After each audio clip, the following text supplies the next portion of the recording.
para abordar esos dos temas o tres, si es que se conecta Miquel o Leonardo, para hablar de talleres, porque la mayoría de ustedes, algunos de ustedes va a usar talleres, entonces es importante que veamos ese punto. Pero gran parte después de esas exposiciones la vamos a ocupar en la estructura de este trabajo o estrategia que ustedes tienen que entregar. La fecha que tenemos es el martes 7, nos pusieron de 8 a 10 de la mañana. Fue raro porque generalmente nos ponen el día de la clase, no sé por qué a Julia me lo puso ese horario. Si ustedes tienen uno distinto, que no creo, avísenme, pero yo hasta ahorita reviso otra vez Maestra, ¿va a ser en el horario de la clase? Déjame verificar. Pues es que nos lo pusieron. No sé si tienen horarios, déjenme ver. Porque tienen fechas. Quiero suponer que va a ser en el horario de la clase. Maestra, ¿se refiere al examen, a la entrega de...? Ajá. 7 de diciembre. Sí, o sea, yo tengo clase de 10 a 12, igual con entrega de trabajo final y exposiciones en ecología y cultura, entonces tendría que ser el martes de 8 a 10 de la mañana, como aquí, ¿no? Como ahorita, los viernes. Pero si se dan cuenta, pues ya nos queda semana y media. Entonces, lo que vamos a hacer hoy es justo revisar esta estructura. Les voy a poner un ejemplo de cómo ha sido mi estrategia para que vean qué va en cada uno de los puntos. Y el próximo viernes no vamos a tener clases porque sí quiero que se tomen pues el resto de esa semana para trabajar en su estrategia. Pero sí voy a estar, conectada por lo menos de 9 en adelante para que si tienen dudas, algún comentario, si contactamos programamos una reunión ya de dudas muy específicas y muy a su estrategia, pues vamos a tener la sesión enfocada para eso la próxima, ¿no? Entonces, Amalinali, ¿estás lista para que nos platiques de democratización de la ciencia? La vez pasada vimos divulgación, vimos difusión, y me parece que nada más vimos esos dos. Déjame reviso. Sí, exacto. Vimos divulgación, democratización. Briseida, ¿tú expusiste? No, de hecho le envié mi diapositiva por correo en la mañana. Ok. ¿Hoy? Sí. Checo, porque no lo he revisado, ¿no? Ya estaba aquí, me imagino. Y vemos ese punto ya, esa segunda sesión nos enfocamos a lo de la estructura. Entonces, Amalinali, ¿estás lista ya para no hacerte la de emoción? Sí, ya comparto pantalla. Gracias. ¿Ya se ve? Ya, Mali. Ok, gracias. Ya, gracias. Bueno, les voy a hablar sobre este tipo de vinculación que es la democratización de la ciencia. Y bueno, saqué estas definiciones que se refiere a la inclusión de los ciudadanos en los procesos de toma de decisiones sobre asuntos científicos y en la creación de conocimiento. Ese conocimiento debe estar al alcance de los ciudadanos al tiempo que los hace conscientes de la importancia de esa ciencia o de ese conocimiento. Y bueno, un aspecto central o muy importante en este tipo de vinculación es la responsabilidad social, y en el que se ven implicados pues la sociedad, los investigadores, en el que van a ir también involucrados motivaciones y valores.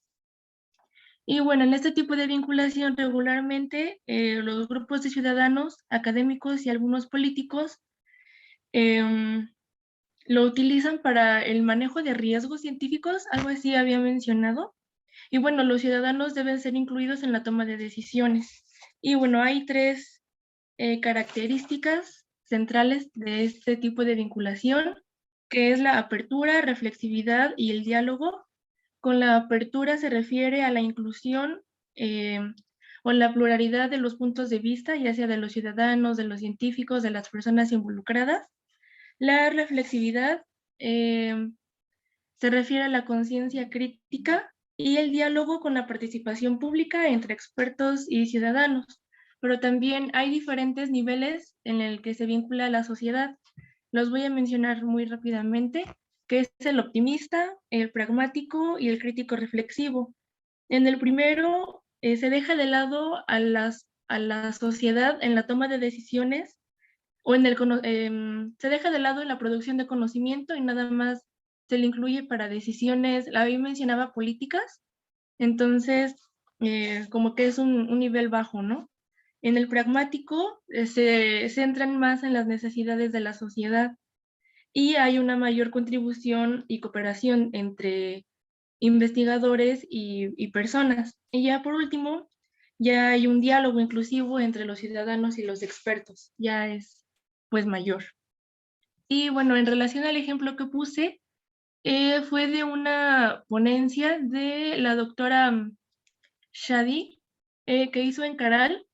La verdad fue muy interesante y en resumen hace una relación entre los problemas sociales actuales y cómo pueden mejorar a través de conocer el comportamiento que llevaron las sociedades antiguas. Entonces, aquí hay involucra a la sociedad porque involucra a las mujeres en trabajos de preservación y conservación de los materiales, pero también quiere que los ciudadanos se apropien del conocimiento que se está generando, porque también implementa otras estrategias de divulgación.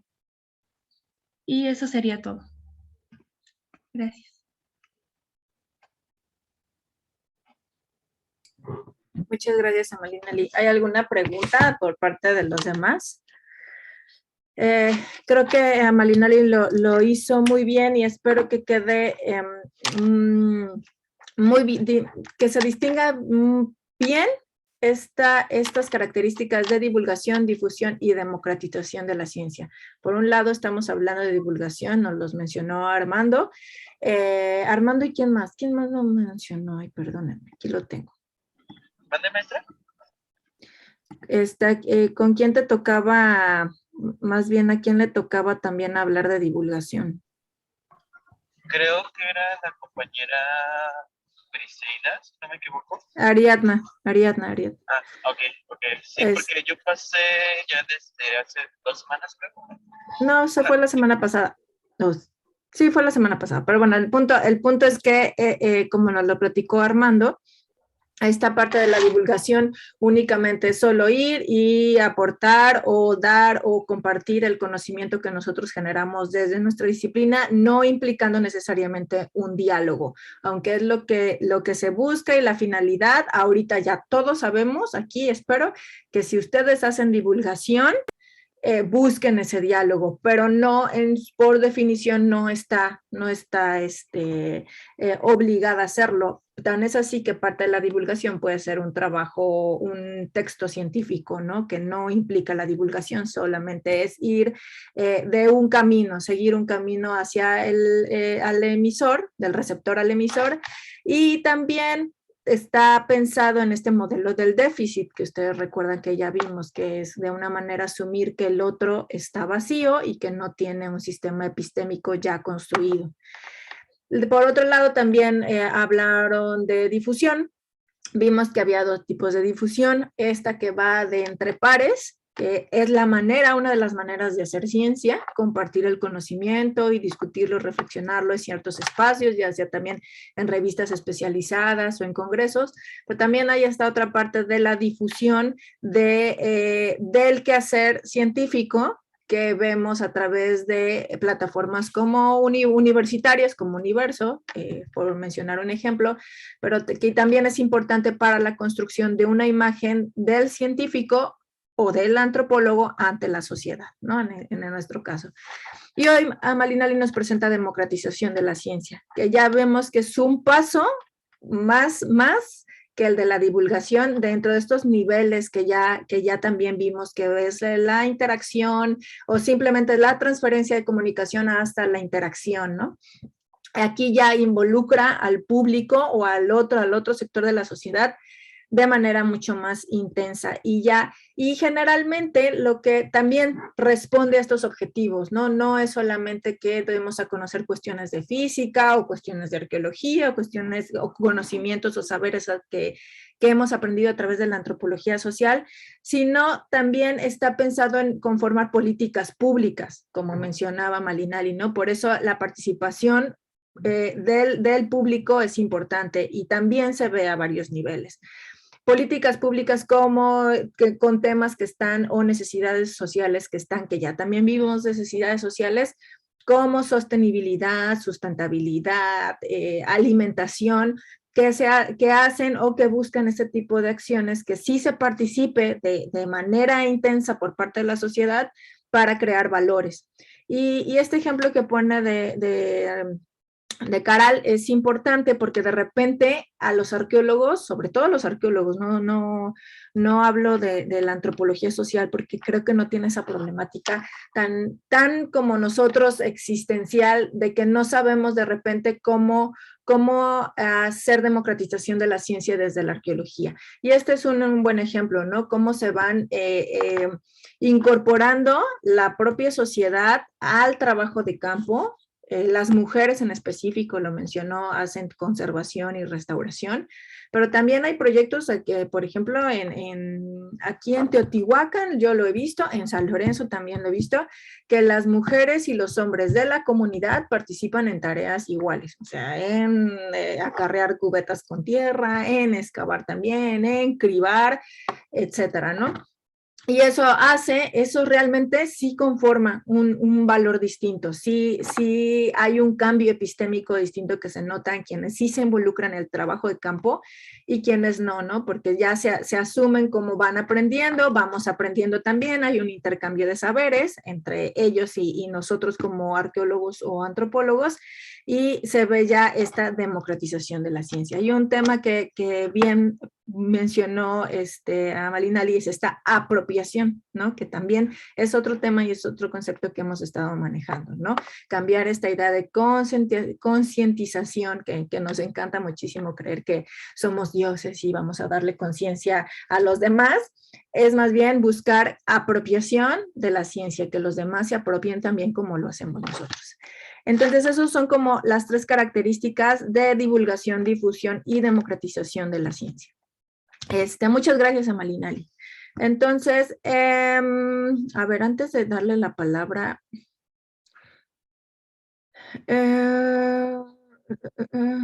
déjenme checar algo. Ya no perdí mi... Briseida, ¿tú tienes algo de popularización? Bueno, la que dices que me enviaste. Pero no lo puedo compartir porque soy desde mi celular. Por eso se le envié. ¿No le llegó? Déjame buscarla, es que no he abierto mi correo. Al correo V, ¿verdad? Me la enviaste, me imagino. V. Maestra, Alicia me acaba de decir que ahorita se conecta. Tuvo un pequeño inconveniente, pero ahorita se conecta. Ok, gracias.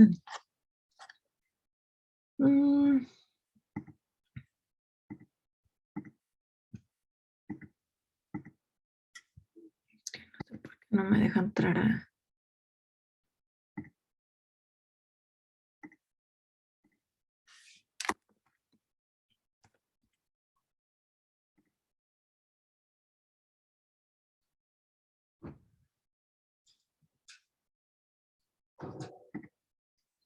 Aquí está Alicia. Pero bueno, en lo que descargo,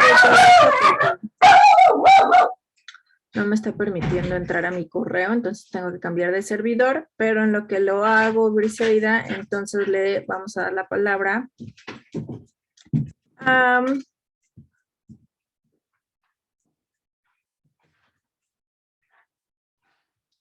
Diana, ¿tú tienes museos?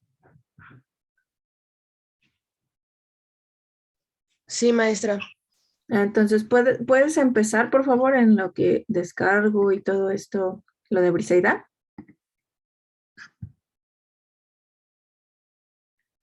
Sí, claro. Gracias.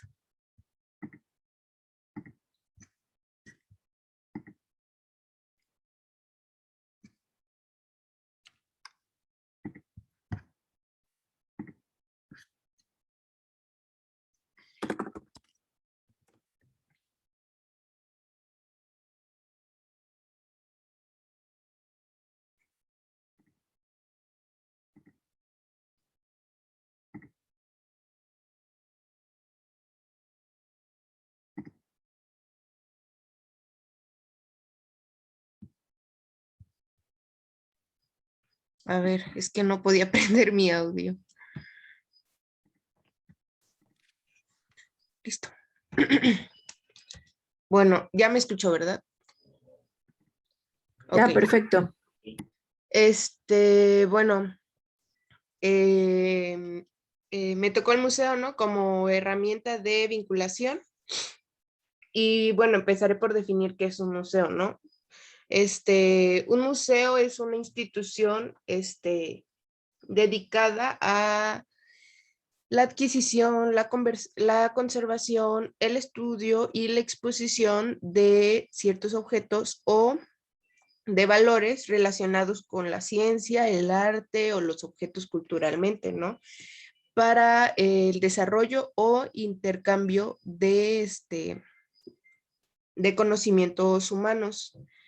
Existen varios tipos de museos, ¿no? En estos pueden ser arqueológicos, que son donde se exhiben piezas o contenidos de aspecto biológico relacionados con el ser humano, ¿no? Biológicos o culturales con el ser humano, donde se manifiesta una diversidad cultural, ¿no?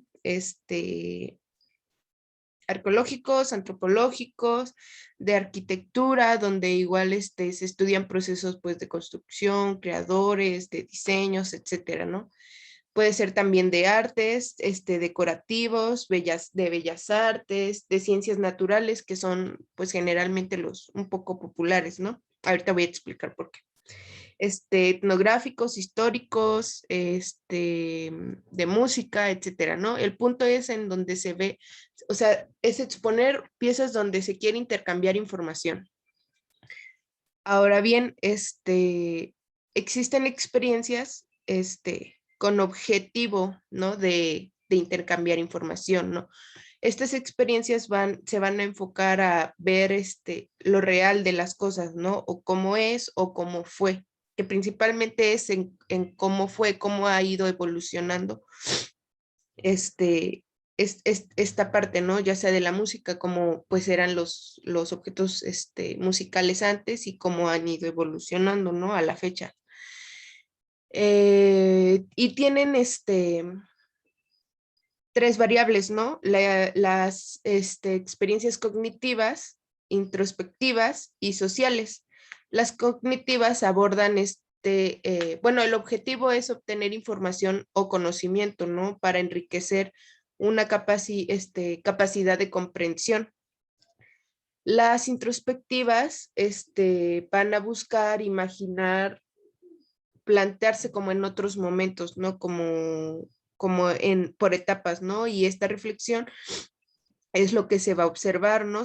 En esta se van a recordar viajes o experiencias, pues como de la infancia o percibir, conexiones o sentir un sentido de pertenencia o conexión o identidad, ¿no? Y en las experiencias sociales van a ser, pues simplemente como para de recreación, ¿no? Pasar tiempos con amigos, con familia, aprender cosas, ¿no?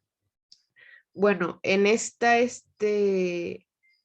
los tipos de museo vamos a encontrar objetos de estudio, ¿no? Y de hecho encontré una lectura que si me permiten la voy a subir al grupo, en donde aborda estos museos y la parte histórica que tienen, ¿no?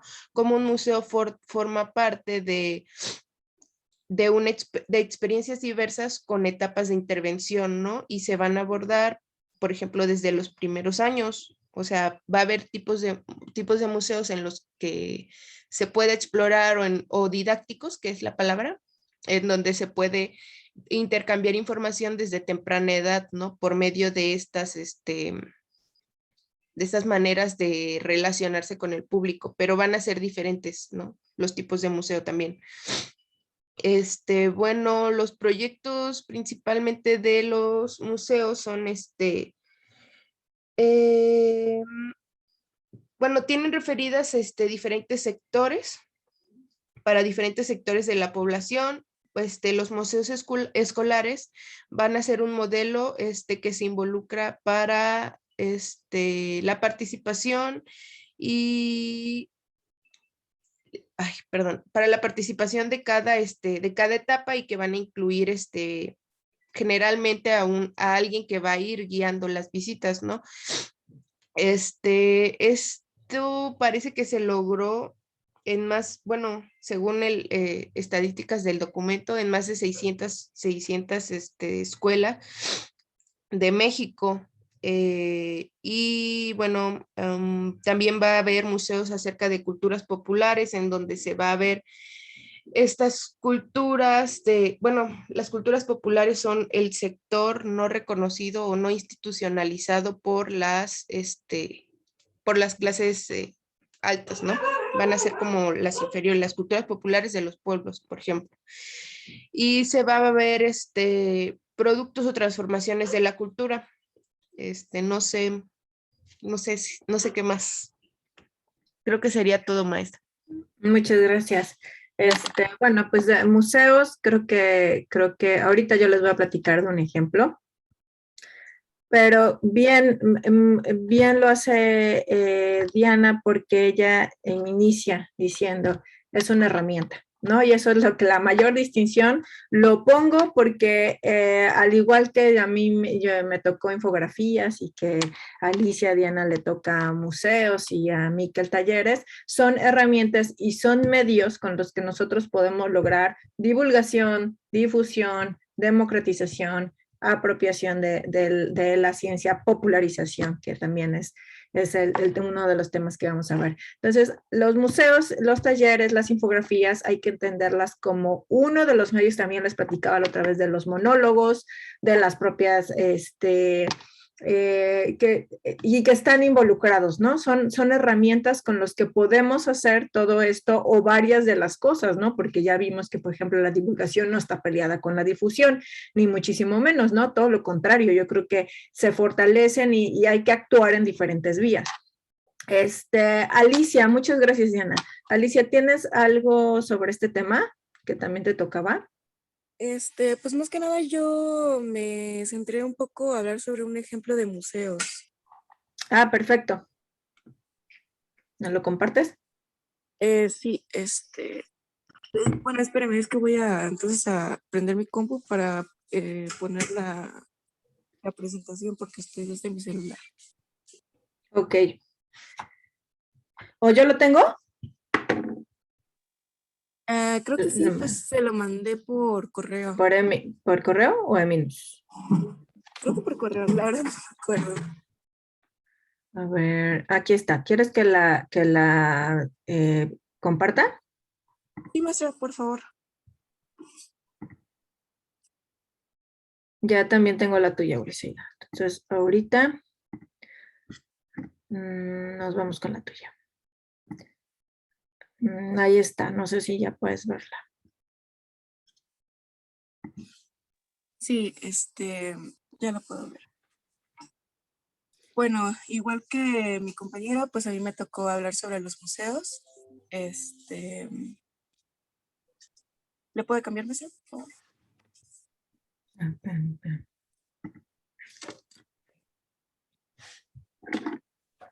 Ay, espere.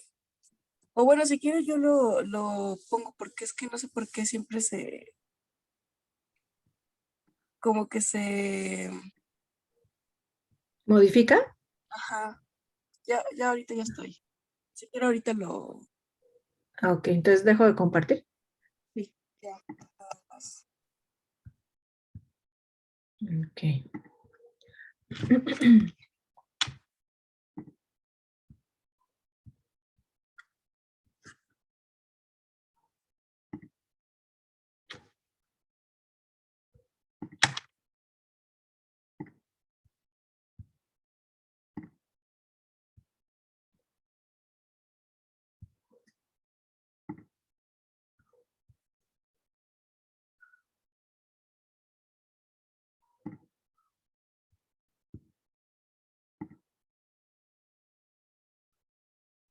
Voy a entrar desde mi compu, maestra, para que me acepte. Ok. Ah, ya, perdón, no te había visto.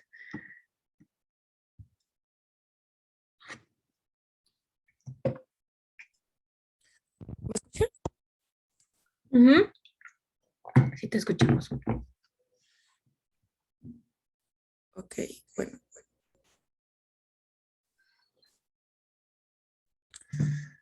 Am, mm, mm, mm.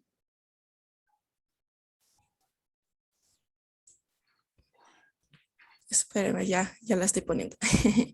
No te preocupes. Mientras le digo, Miquel, ay, ¿dónde estás? Ah, ya te vi. ¿Tienes algo sobre talleres? Se lo mandé, ¿no, profa? Bueno, me refiero a si estás listo. Ah, pues hay que nada más exponer ese tema. Sí, nada más después de Alicia y después también sería Briseida y ya después irías tú, ¿vale? Sí, cuando usted me diga, lo indique. Ahora, nada más para que estés pendiente. ¿Ya se ve mi pantalla? Ya se ve, ¿La presentación se ve? ya, Ok, todo bueno. perfecto. Bueno, igual que mi compañera, a mí me tocó hablar sobre los museos. Y bueno, para empezar, hay que, hay que saber, ¿no? ¿Qué es un museo, no? Y bueno, yo no sabía que había como una institución de los museos. Ahorita yo no me acuerdo cómo era porque las siglas están en inglés. Pero según esta institución, por sus estatutos aprobados por la Asamblea General en Viena el 24 de agosto de 2007, la definición vigente sigue siendo que un museo es una institución sin fines lucrativos, permanente al servicio de la sociedad y de su desarrollo, abierta al público, que adquiere, conserva, investiga, comunica y expone el patrimonio material e inmaterial de la humanidad y su medio ambiente con fines de educación, estudio y recreo. Como lo mencionó mi compañera, pues los museos pueden tener un carácter diferente, ¿no? O sea, pueden haber museos que se dediquen al arte, a la historia, a la ciencia, quizá una perspectiva más cultural, etcétera. O sea, realmente los museos pueden tener un sinfín de temas. Y bueno, más que nada mi presentación se centró un poco más en el ejemplo, ¿no? Que nos pidió usted. Y pues yo quiero hablar quise hablar sobre los museos comunitarios. Y bueno, al menos en México, en México existen los museos comunitarios y de acuerdo al gobierno de México existen más de un centenar de museos comunitarios, ¿no? Y bueno, estos museos nacen a raíz de que las comunidades tenían interés en preservar su patrimonio. Y bueno, también de acuerdo al gobierno de México, el museo comunitario genera acciones en favor de los intereses de la población, fortalece la capacidad de organización local en redes, brinda capacitación y responde a necesidades comunitarias. Los expertos manifestaron que estos museos son un proceso de creación colectivo comunitario que desarrolla la capacidad de las comunidades de actuar sobre su propia memoria, a la vez que fomenta el autoconocimiento y la reflexión crítica.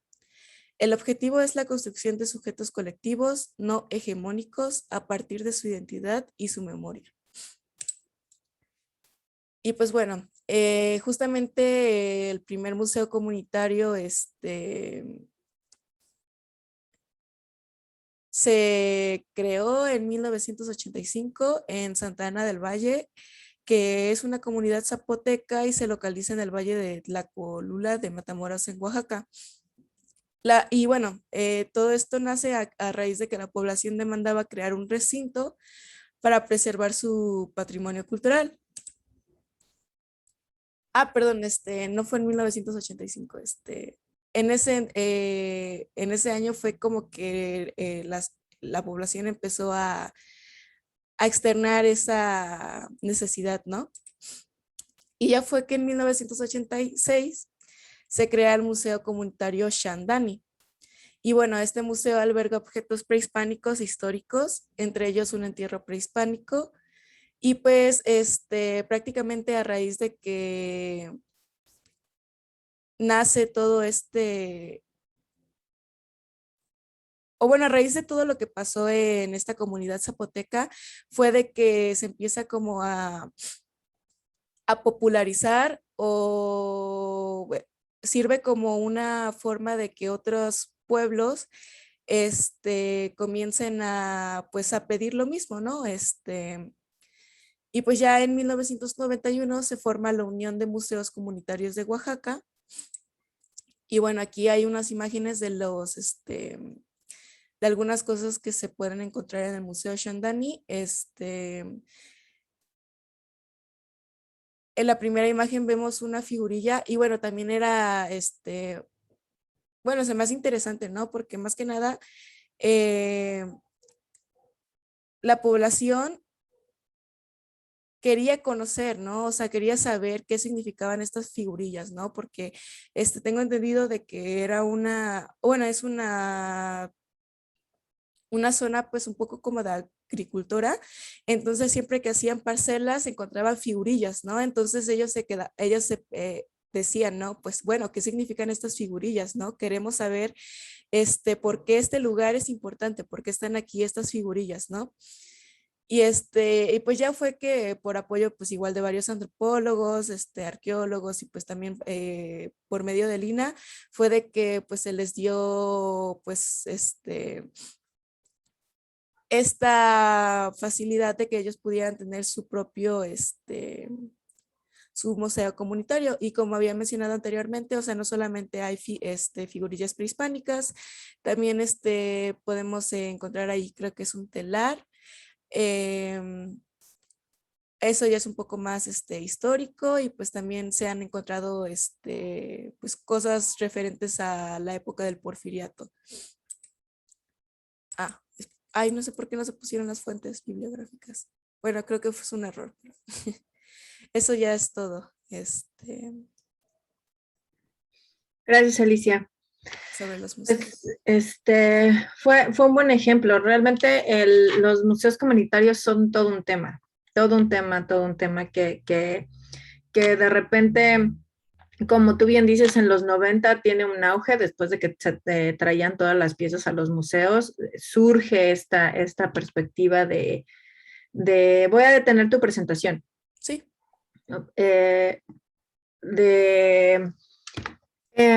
De museos comunitarios ya, aunque empieza aquí en México, como tú bien lo mencionas, y Oaxaca, Chiapas, también Veracruz lo tiene muy temprano en la década, en el 94 fue uno de los primeros museos.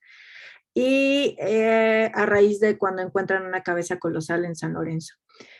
Y en Sudamérica ahorita hay todo un movimiento, y yo pensaba, y me imagino que a la par que todos ustedes, que lo de hoy eran los museos comunitarios, ¿no? De que nosotros un poco nuestra chamba como arqueólogos era incluso defender que se generaran museos comunitarios y que si estamos trabajando en un sitio, pues buscar esta vinculación con la comunidad a través de ser nosotros un medio para que ellos se interesen y se responsabilicen y tengan el derecho de un museo comunitario y tener las piezas como parte de su patrimonio.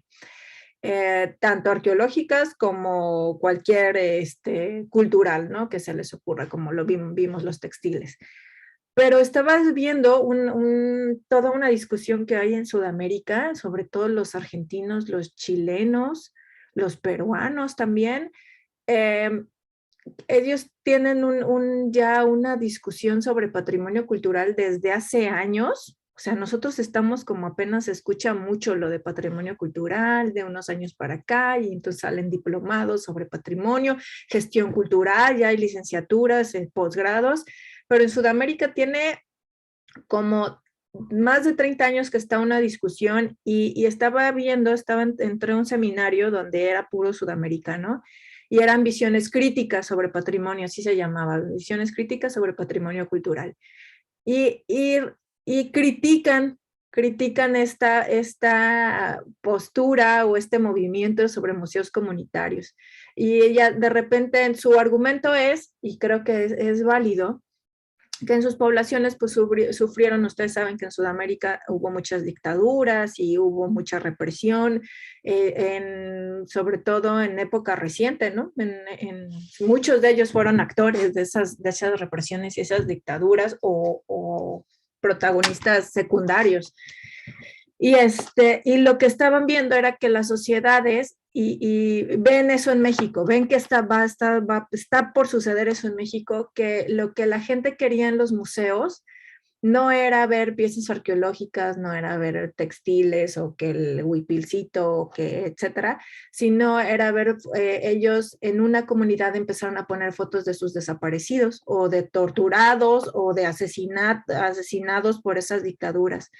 Y se empiezan a preguntar cuáles son realmente las necesidades sociales, ¿no? Con lo que comenzábamos el curso. Tenemos que ver cuáles son las necesidades sociales de esa comunidad, ¿no? Porque aunque para nosotros el patrimonio cultural sea inquebrantable y lo más importante, para la comunidad y para la sociedad tiene otro contexto, está viviendo otro contexto, ¿no? Y mucho de nuestro papel va a ser luchar contra ciertas resistencias, ¿no? A mí no me importa el patrimonio cultural, a mí lo que me importa es que aparezca mi familiar. Entonces, bueno, entonces hagamos un museo sobre fotos desaparecidos. Y lo que se empezó a hacer no me acuerdo qué lugar en Argentina, porque en Sudamérica, eran varios, les digo, era poner junto a la pieza arqueológica la foto de un desaparecido. Entonces, eso era lo que querían mostrar ante una queja ante el gobierno, no de los desaparecidos, perdón, de los asesinados por dictaduras, que es otro contexto, ¿no? Ellos viven otro contexto al de nosotros. Entonces, lo que veían para México era lo que se estaban preguntando, ¿es realmente se necesitan museos comunitarios realmente la comunidad quiere eso? Habrá quienes sí, hay comunidades como la que nos mostró Alicia, hay comunidades que tienen una larga relación, sobre todo con proyectos arqueológicos desde hace mucho tiempo, que sí han logrado esta apropiación, esta democratización de la ciencia, esta apropiación cultural, que sí nace sobre todo de la comunidad generar museos y responsabilizarse y que ahí entra la variable INA. Quiero decirles, siempre que hay un museo comunitario, entra la variable INA, es decir, entra el Estado, porque es patrimonio, y ahí es cuando las cosas de repente no marchan bien y se complican. Pero lo que veían para México era eso, ¿no? Era los museos comunitarios, imagínense uno de Michoacán, uno de aquí de Veracruz, uno de Oaxaca, uno de Chiapas.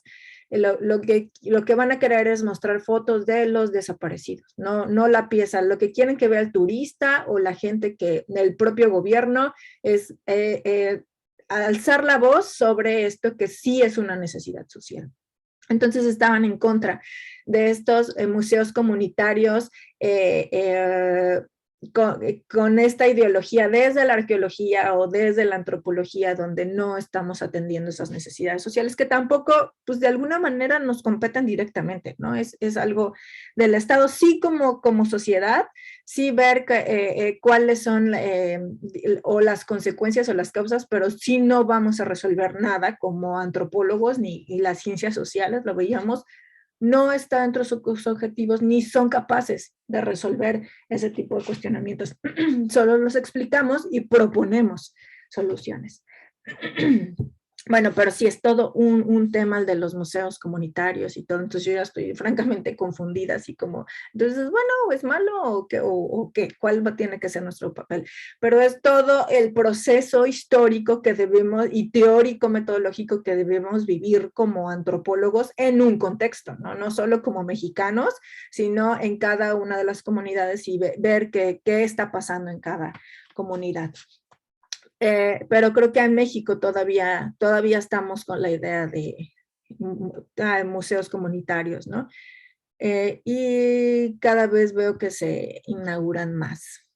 Antes de pasar al otro tema, les voy a platicar un ejemplo. A mí me gusta mucho este ejemplo, porque cuando yo lo vi, dije, wow, qué bonito. Ojalá, porque lo que más me gustó de este ejemplo es su objetivo. O sea, ¿cuál es su meta final? A ver, ustedes me dicen si lo ven. Espérame, déjenme que tengo un montón de ventanas.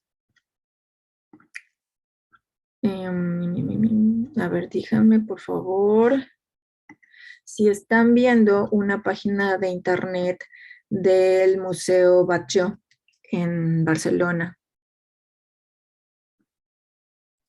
Sí. ¿Sí? Ok, bueno.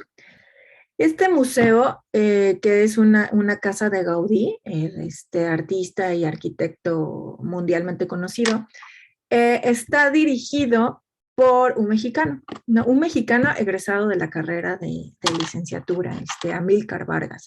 Y él trabaja él se fue por cuestiones de patrimonio cultural y se fue por cuestiones ya de UNESCO, ha trabajado para la ONU, etcétera, y ahorita dirige este proyecto, es parte de este equipo, ¿no?, de la Casa Batlló. La Casa Batlló es Patrimonio de la Humanidad, es declarada ya, no recuerdo en qué año, pues debe ser aquí, mira, por aquí debe venir la historia, esto es su página de internet, ¿no? Es Patrimonio Mundial Artístico, ¿no? Eso es importante, porque nosotros de inmediato solemos pensar en patrimonio cultural y en patrimonio, e incluso en patrimonio arqueológico, que lo cultural solo es arqueológico, y no es así, no es así. Aquí tenemos compañeras de antropología social, pero está declarado como patrimonio artístico. Y entonces lo que ellos hacen realmente es espectacular, porque es una casita súper chiquitita. A ver si se ve aquí una imagen, y lo que ellos hacen y lo que ellos hicieron es conformar toda una estrategia museística, porque saben que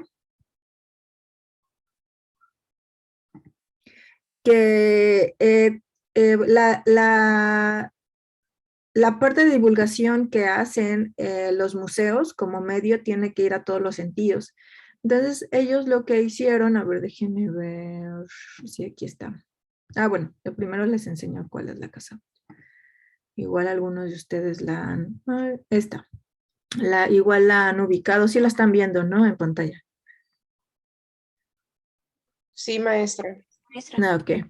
Y lo que ellos hacen es que una vez el día de San Patricio, no me queda muy claro cuál, lo que hacen es muy conocida porque adornan de rosas toda la casa, ¿no? Y ahorita en pandemia se encontraron, y todo lo que hace la gente es ir a tomarse selfies, a ver la casa de afuera, es ya es muy conocido de que este día se va a adornar toda de afuera con rosas. Y en pandemia platicaban que pues esto no lo iban a poder hacer, no tenía sentido, nadie iba a ver la casa porque estaban encerrados todos en casa. Entonces implementaron toda una estrategia bien bonita de videos que están por ahí por YouTube de sin voz, o sea, con una pura música. Invitaban a la comunidad de Barcelona a adornar sus balcones con rosas, y lo lograron, porque aparte ni siquiera fueron rosas naturales, porque no había manera de obtener estas rosas por pandemia, sino que se las vieron cada una de las casas, se implementó sus propias didácticas y lo lograron por lo menos en la colonia de ahí. Y ahí te das cuenta del impacto que tiene la casa y sus objetivos. Pero lo que ellos buscan es que mientras tú estés en la casa, quien esté pase un momento de felicidad. O sea, ellos no buscan ni que se apropien del conocimiento arqueológico, ni que se apropien de los saberes, ni del antropológico en general, ni de lo físico, ni que tú aprendas cuestiones de química o experimentos de física. Ellos lo único que buscan es que en cualquier momento en que tú estés en la casa, seas feliz. Tú seas consciente de tu felicidad. Y uno dice de repente, cree o piensa uno que no tiene gran impacto a esto o no es tan importante, pero hoy, como estamos ahorita en un momento de crisis de todos los sentidos, de salud, económica, política, quizá un minuto de felicidad sea lo que cambie la perspectiva de muchas personas, ¿no?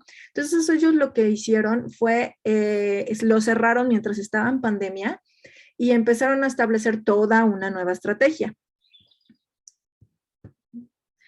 Y lo que ellos implementaron fue que se viera en 5 sentidos, ¿no? Y lo que hacen es poner cuestiones digitales, como lo que ustedes están viendo en pantalla, que la otra vez estaba platicando justo con Amílcar y me decía que muchos de los adultos se quejaron de esta implementación de cuestiones virtuales y digitales porque, pues dices, estás en la casa de Gaudí, no es espectacular, no necesitas todo este juego de luces y cosas que a los jóvenes sí les gusta, ¿no?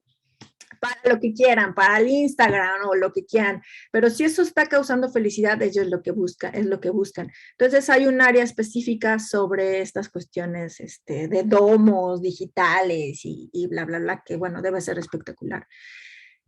Mandaron a hacer una sinfonía con una maestra ¿cómo se dicen los que? Bueno, una compositora, mejor dicho, inglesa, específicamente para las visitas.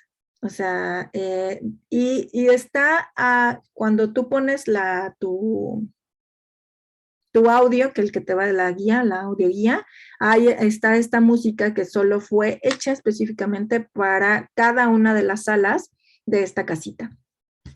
Y está un volumen específico, en unas notas específicas, en que tú no te das cuenta que la estás escuchando, pero sí está causando algo en ti. También hay algo que a mí me gustó mucho, que no sabían cómo conjuntar el sentido del gusto con el sistema del tacto. Y este chavo, al ser mexicano, ven estos dulcecitos, no sé cómo se llaman, estos que te los comes y truenan. No sé si son de Sonrix o no sé qué. Que seguramente todos los hemos comido, ¿no? Que los muerdes y truenan un montón. ¿Alguien recuerda cómo se llaman? No recuerdo cómo se llaman, pero sí recuerdo esos dulces. Todos, ¿no? Todos truenan, eran como paletitas. Entonces, él recuerda estos dulces y mandan a hacer específicamente para la Casa Batlló con de un sabor de una planta brasileña que provoca este tipo. Entonces ahí se conjunta tanto el sentido del gusto como del tacto y te lo dan justamente antes de entrar a la última sala. Antes de tu salida te lo dan para que tú experimentes, o sea, todo está meticulosamente medido, esa estrategia, ¿no? ¿Cuándo te van a dar el dulce para que todos tus sentidos te lleven a tener un minuto de felicidad? Esto de los dulces creo que fue fallido porque como era esta planta exótica brasileña y no sé por qué eligieron esta planta exótica, muchos, bueno, no muchos, pero sí algunos de los visitantes no sabía que era alérgico. Entonces lo quitaron y están buscando un nuevo sabor o una nueva manera de hacer estos dulcitos que truenan y que tú puedas tener el sentido del gusto y sentirlo, porque tú no puedes tocar, evidentemente, ¿no? Estás hablando de una obra artística. Entonces me parece un gran ejemplo, porque es una casa chiquitita, ¿no? Un gran ejemplo de museo, no solo por cómo ha llevado su estrategia, que ha sido en todos los sentidos, y cuando nosotros pensamos en una estrategia, cuando pensamos en museos, también cuando pensamos en talleres, tenemos que ver, es algo que no está mucho en nuestra visión, porque no está en nuestra formación. O sea, en nuestra formación como antropólogos no nos enseñan a tallerear. Hay cursos específicos de gente que se ha dedicado a tallerear toda su vida. Pero la otra vez les comentaba, lo primero que tienes que hacer es ver si no hay un público que tenga debilidad visual o auditiva o etcétera. Hay algo que nosotros asumimos como que pues, todo mundo va a tener manos y va a pintar, pero no es cierto, ¿no? Y también ver cómo el taller lo tienes que llevar a todos los sentidos, ¿no? A todo el gusto, al tacto, al auditivo, al visual, todos los sentidos que tengan. Y algo que me fascina de la propuesta, como les decía, es justamente su objetivo. No buscamos otra cosa, evidentemente que sí conozcan a Gaudí. Si tú vas a esta casa es porque conoces a Gaudí. Aquí no te van a mostrar tanto de la historia, sino de la producción artística de Gaudí, sino que la gente sea feliz, ¿no? Y tanta falta que hace hoy en día me parece que el objetivo es muy pertinente. Pero es un ejemplo que les quería mostrar también de alguna manera pues muy distinto al que nos muestra Alicia junto con la explicación de Diana. Entonces, vamos a continuar. A ver, entonces, ahora sí, Briseida, ¿estás lista para que proyecte? Sí, maestra. Ok, entonces Briseida nos va a hablar de popularización de la ciencia, que es otra manera de, nos salimos tantito de los museos que son un medio y de las infografías para después aterrizar en talleres con Miquel, pero nos regresamos a esta parte de cuál es la distinción entre divulgación, difusión, democratización y popularización de la ciencia. Entonces, adelante, Briseida, cuando tú gustes. Buenos días. Bueno, les expondré un poquito más sobre la popularización de la ciencia. La siguiente, por favor.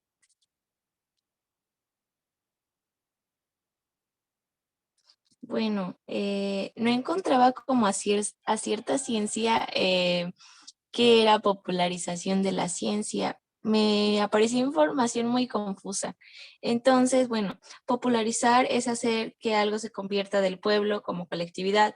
Entonces, podríamos decir que la popularización de la ciencia es un instrumento para el desarrollo científico y tecnológico, contribuyendo a la mejora de la educación, la construcción de la cultura científica y de una ciudadanía más activa. Bueno, en lo que me basé, en la lectura que me basé, decía que la popularización suele ocuparse de contenidos más básicos y dirigidos a público en general, joven o sin conocimientos previos, como por ejemplo puede ser un niño. La siguiente, por favor. En Latinoamérica se ha ido posicionando como estrategia alternativa para el acceso al conocimiento científico y el mejoramiento de la educación. Como se puede mostrar en las imágenes y como les había dicho anteriormente, es un instrumento que ayuda a, pues ahora sí, a la persona que quiere comunicar o informar sobre algún tema, ¿no? Y la siguiente, por favor. No es características, eran como las herramientas que se pueden utilizar. Nos decía que se pueden organizar eventos en el que permitan el intercambio cultural, la circulación de obras e inclusión social, tales como podría ser en ferias, en exposiciones, concursos, foros o visitas a museos. Lo que me pareció muy importante porque justamente acaban de mencionar el tema de museos y nos decía que son una herramienta que ayudan pues a la popularización porque a partir de eso, las personas pueden quedarse con una idea mejor de solo decirla, platicarla o contarla. Y bueno, estaba un ejemplo que decía, por ejemplo, empieza a hacer popularización a partir de que comienzas a expresarlo. Por ejemplo, estaba de ejemplo cuando un maestro comienza a explicarle sobre ciencia a un niño, ¿no? O comienza a diferenciar una cosa entre otra. Entonces eso ya está haciendo popularización y no divulgación, que ahí es donde difiere y que no debe confundirse. Es algo que también me pareció un poquito confuso, maestra, si me lo pudiera aclarar. Es que me parece muy parecido a divulgación y en cierto punto siento que no lo podría diferenciar.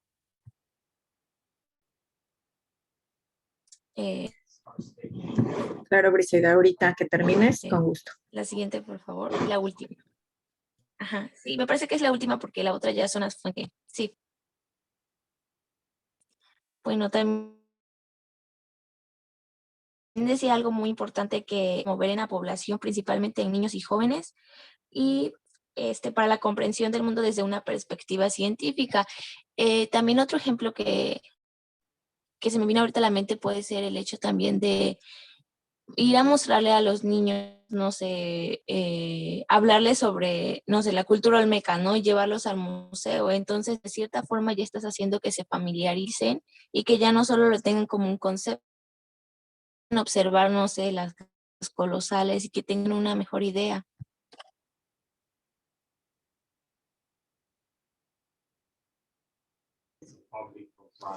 ¿Listo o falta? Sí, sí, es que se me cortó el audio. Ok. Sí, pues sí.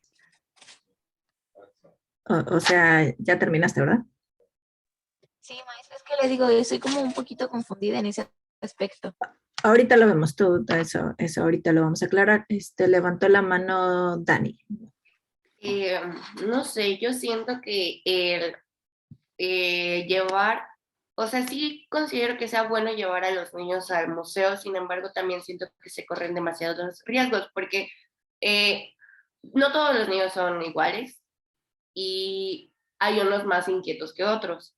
Entonces, normalmente a esa edad son muy curiosos, entonces les gusta como que palpar las cosas y quizá en un museo debe ser como que, yo creo que debería de ser muy controlado, con muchos quizá educadores, porque sí creo que, por ejemplo, no sé, mi mamá hace poco llevó a sus alumnos a, bueno, antes de pandemia, aquí al Jardín Botánico. Y la verdad es que los niños pequeños son pues también muy delicados y también para los cuidados y demás. Entonces, no sé si llevar a un niño a un museo sea como que lo más propio.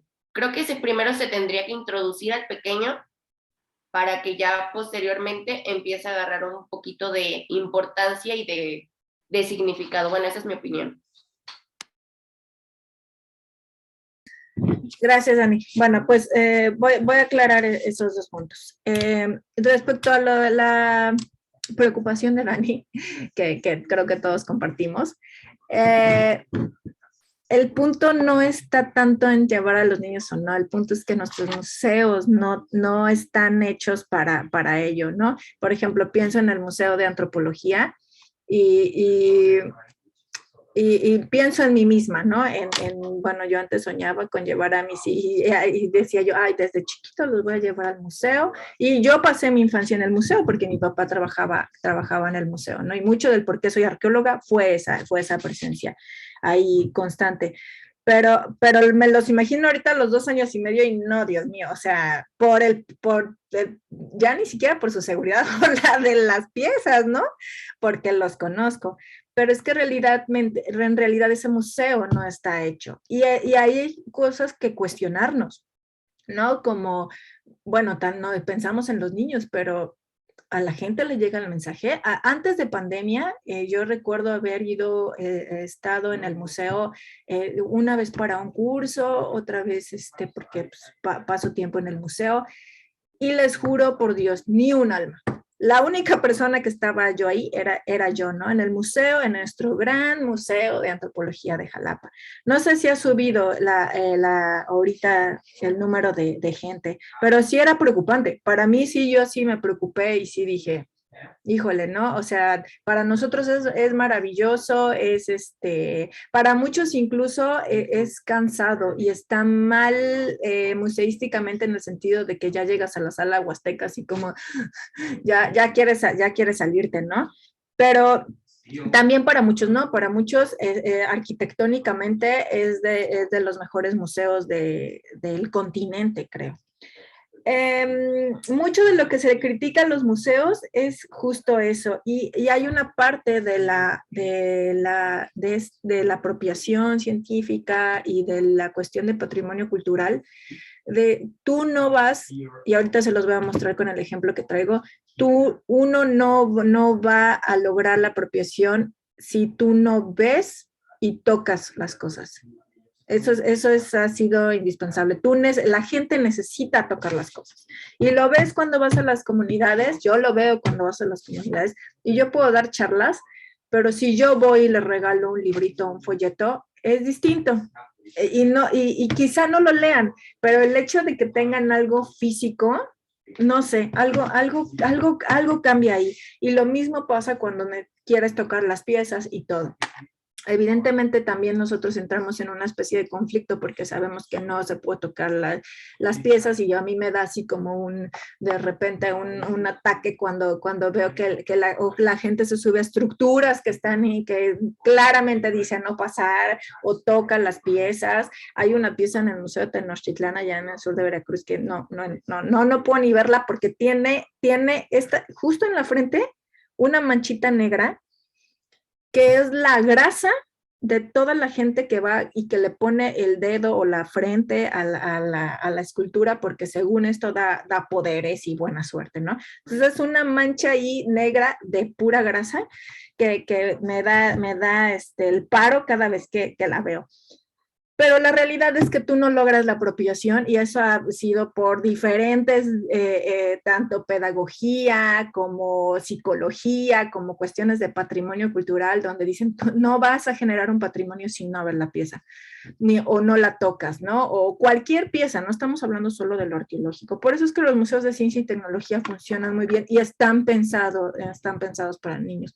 Más bien hay que cuestionarnos si esos museos están pensados también para niños. Puede ser que no, y es completamente válido, pero aquí ese es el punto también por ahí, Dani. Y Briseida, en el caso de la popularización de la ciencia, tu conflicto está en el de muchos, ¿no? En el punto de que lo que nosotros entendemos por divulgación, que ya de entrada nosotros, en la escuela latinoamericana o en la escuela mexicana, mejor dicho, en la bolsita de divulgación ponemos todo, ¿no? Y ya para difusión, para apropiación, democratización, popularidad, bueno, ni siquiera aparecen esos conceptos, creo, ¿no? Divulgación es todo, es esta parte de comunicación de la ciencia, ¿no? Comunicación pública de la ciencia. Y de repente vamos, y si tú lees textos de Sudamérica, pensemos que de verdad los sudamericanos están con todos en cualquier tema, teórico y metodológicamente.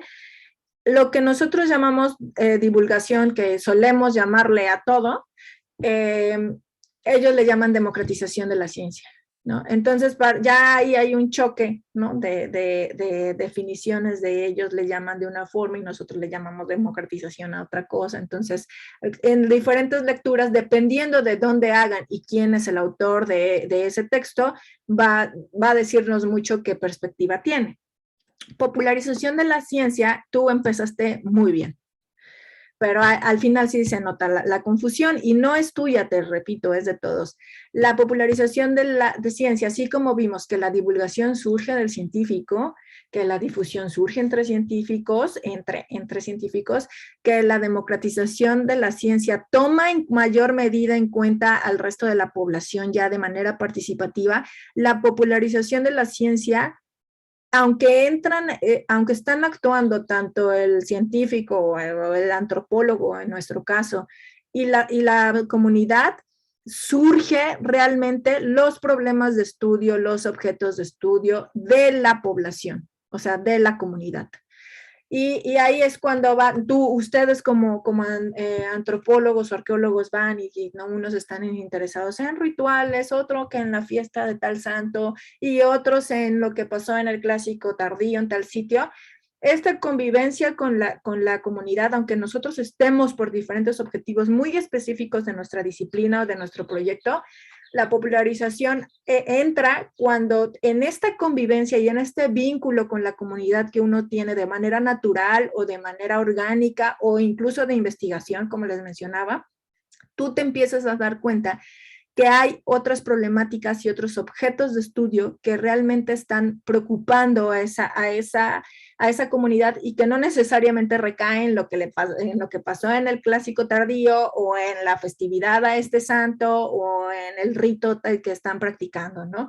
Y los objetos de estudio, los problemas de investigación surgen de esta parte de la población, ¿no? Pero necesariamente está la acción, quien va a llevar a cabo todo quien va a dirigir una vez aunque la población dicte, quien va a llevar a cabo el estudio en compañía de ellos, pues va a ser el antropólogo o el científico, para hablar de términos generales. Entonces, esa es como la definición que nosotros en México tenemos: popularización. ¿Queda claro o nada más los confundimos?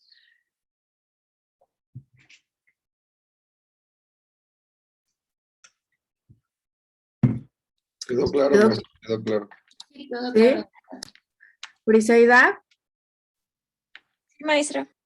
Sí, o sea, esto surge de igual les platicaba la otra vez de un caso de cómo un grupo, una comunidad que era específicamente de familiares que tenían enfermos como de esclerosis o algo así.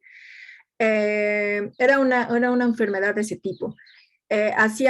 Tenían una comunidad, o sea, tenían diferentes profesiones, solo o no, eran familiares y generaron encuestas y estadística y y había cosas que les preocupaba de manera específica y que las líneas por otro lado estaban los científicos que, si bien se dedicaban a esa enfermedad, tenían otras líneas de investigación sobre la enfermedad, ¿no?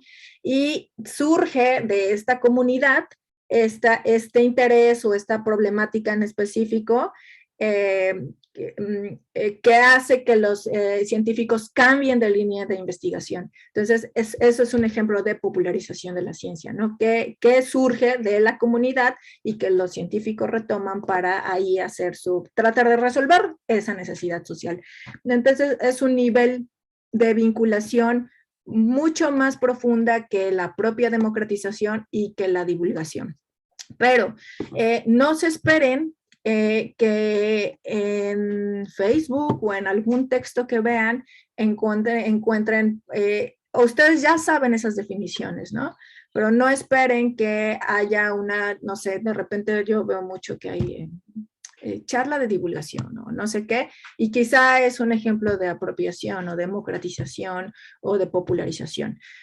No se lo esperen así, porque en México todo lo encajonamos en la misma bolsita de divulgación y lo entendemos como tal. El punto es que sepamos nosotros que hay diferentes grados de vinculación, diferentes tipos de vinculación, y que dependerá de los objetivos, dependerá de nuestros intereses, dependerá de todo el proceso que llevemos a alcanzar cada uno, y que todos son perfectamente valiosos y que se pueden conjugar con diferentes tácticas o herramientas. Entonces, para concluir este tema de los tipos, le voy a dar la palabra a Miquel y voy a proyectar lo que me enviaste, Miquel. ¿Sale? Sobre talleres, para que nos platiques de manera muy breve, para que yo ya empiece a hablarles sobre la estructura de su trabajo y qué es lo que realmente vamos a revisar. Por favor, ¿estás por ahí? Sí, maestra, aquí estoy. Ok, entonces, ¿qué son los talleres? Y si nos puedes dar un ejemplo, por favor. Sí, maestra. Bueno, los talleres o tácticas de tareas es un método de vinculación. El taller como una estrategia de aprendizaje.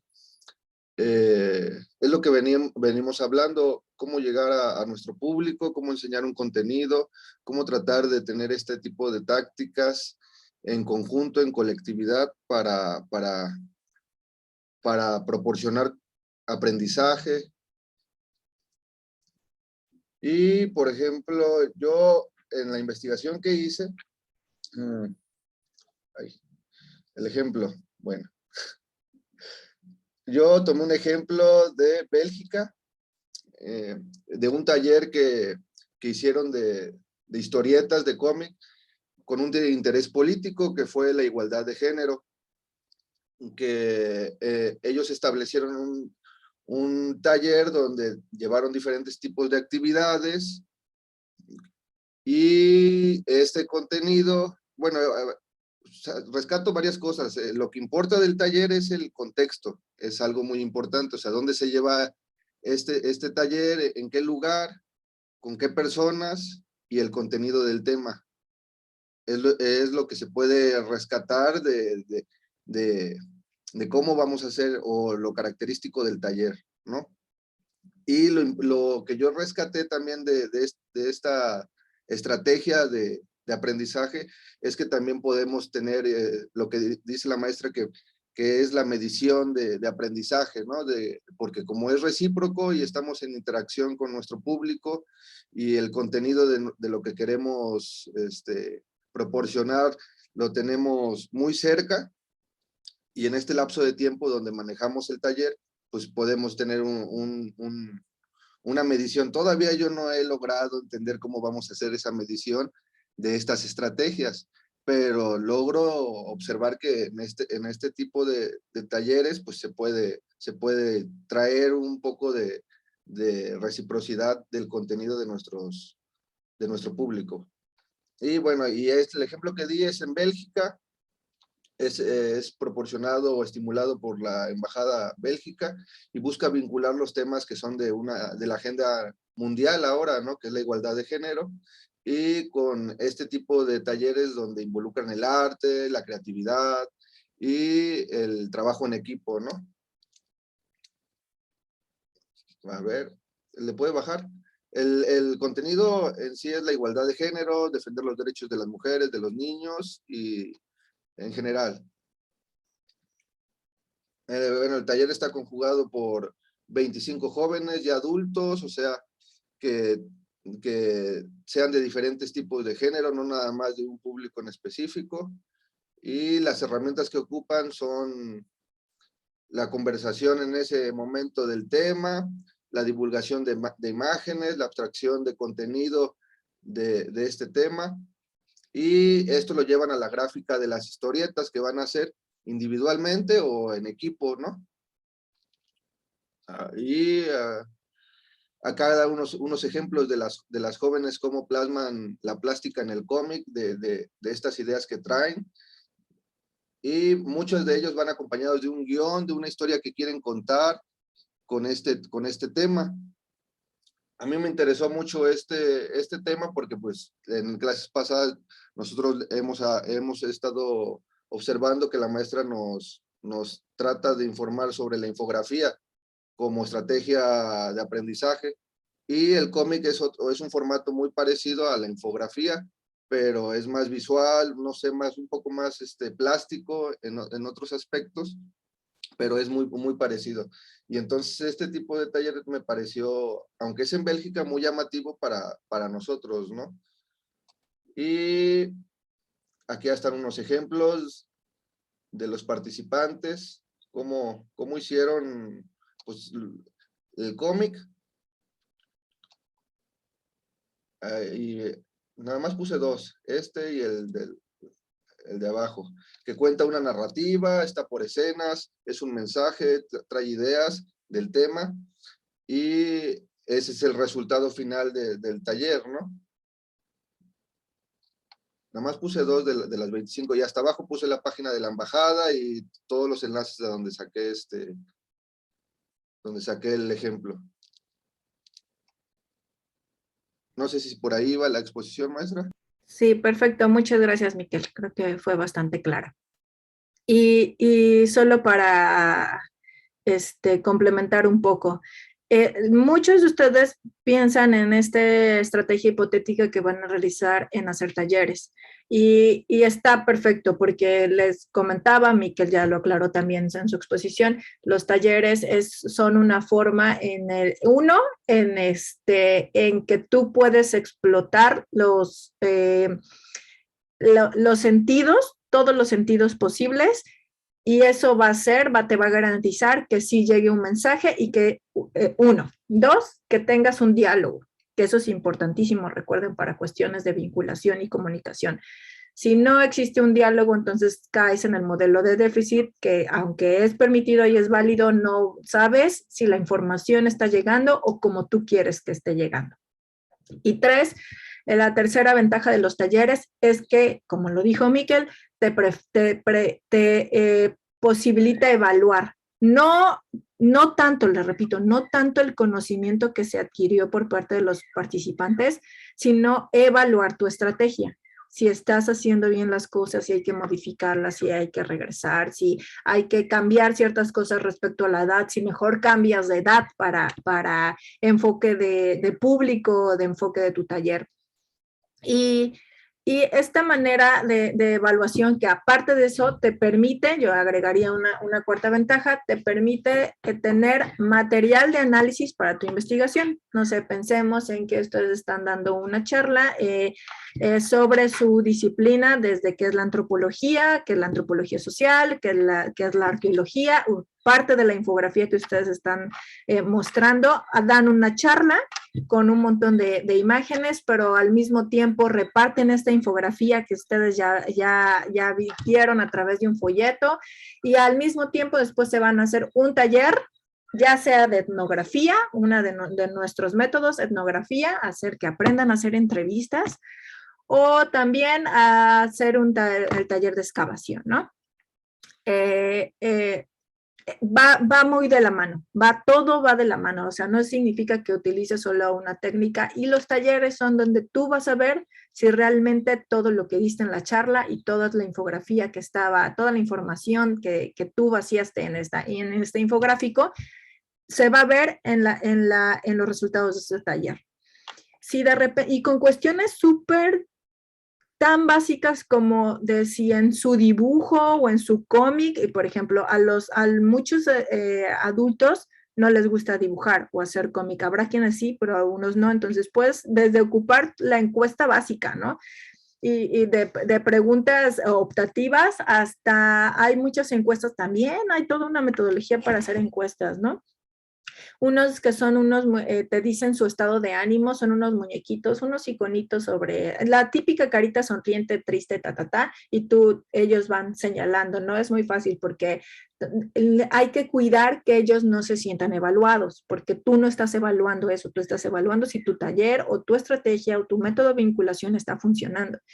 Y pueden ir de ese tipo de estrategias, pero si tú, desde que ocupan una palabra, no sé, piensen en algo de química, si es que tú charlas de química o de biología, hasta en nuestros propios términos, si alguien utiliza la palabra en esta evaluación, o dibujo, o encuesta, patrimonio, o etnografía, ya es como lo estamos logrando, ¿no? Algo está quedando ahí, ya se está viendo un diálogo, y también qué cosa está fallando tú. Es algo un poco lo que se refiere a esta evaluación.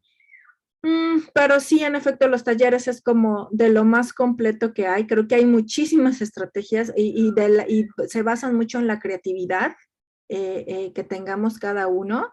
Luego nos vamos así como a lo básico, pero hay muchísimas cosas que hacer. Hay talleres talleres de cómo hacer talleres, y ahí es donde se explota mucho la creatividad. Y la otra vez me platicaban de un caso, justo un tallerista, que su tema es el cambio climático. Y ellos hacen talleres, monólogos, etcétera. Y lo que estaban haciendo ellos es que, bueno, después del taller, como que los patrocinó, no sé, vamos a pensar en algo, no era ese restaurante, pero pensemos en Burger King o en McDonald's, ¿no? Para dar esta charla y este taller de cambio climático. Y que después del taller, pues típico, la familia se va a comer ahí al McDonald's o al Burger King, el que sea. No era ninguno de esos dos, no recuerdo cuál era, pero era una de estas cadenas que utiliza popotes de plástico, unicel, etcétera. Entonces, que se sentaron, estaban sentados todos comiendo, y que escucharon como una niña no quiso comer su hamburguesa y sus papas a la francesa porque estaba, ni su refresquito juguito, porque estaba con el popote de plástico y el trastecito de unicel, el platito de unicel, y que les dijo y se empecinó en que no iba a comer porque en el taller había visto que todo lo que le hacían a los animalitos del mar y a nuestro medio ambiente o nuestro ecosistema, el unicel, ¿no? Y ellos se sintieron como, no fue una evaluación como tal, pero lo logramos, ¿no? Lo estamos logrando, ¿no? Y los papás pues lo permitieron, ¿no? También les llegó a los papás el hecho de, híjole, la estamos regando, y le permitieron no comer. Entonces, fue como ahí te das cuenta que este taller está funcionando, ¿no? Son pequeñas cosas que nosotros tenemos que evaluar. Bueno, Muchas gracias, Miquel. Muchas gracias a todos.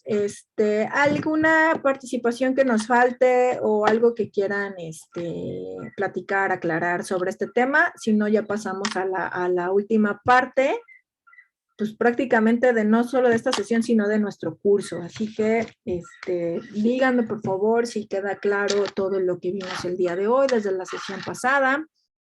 Cómo vamos aterrizando todos estos conceptos y todas estas discusiones que hemos tenido, desde cómo nos posicionamos, en qué paradigma nos posicionamos como ciencias sociales, hasta la pertinencia y necesidad social, pasando por los niveles de vinculación, los tipos de vinculación, etcétera, etcétera. ¿Qué dicen? ¿Le seguimos?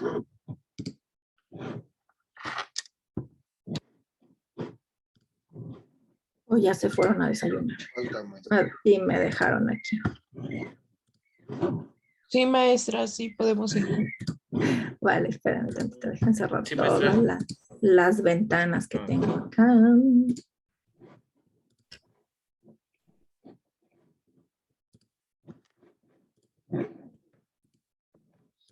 Ok, ahí les va cómo va a estar estructurado su trabajo final. Lo que ustedes tienen y esta presentación, recuerden que va a estar ahí en Eminus, por si no pueden apuntar algo ahorita o capturar pantalla, esta va a estar ahí. Intentaré que sea desde el día de hoy, ¿no? Por todo este proceso que se tiene que hacer. Lo que vamos a hacer es una estrategia de vinculación que mucho de lo que está aquí ya empezaron a construir desde que empezó el curso prácticamente, ¿no? Va a tener una carátula, y esta carátula va a estar compuesta por un título corto y nuestro título técnico, porque esta es una estrategia.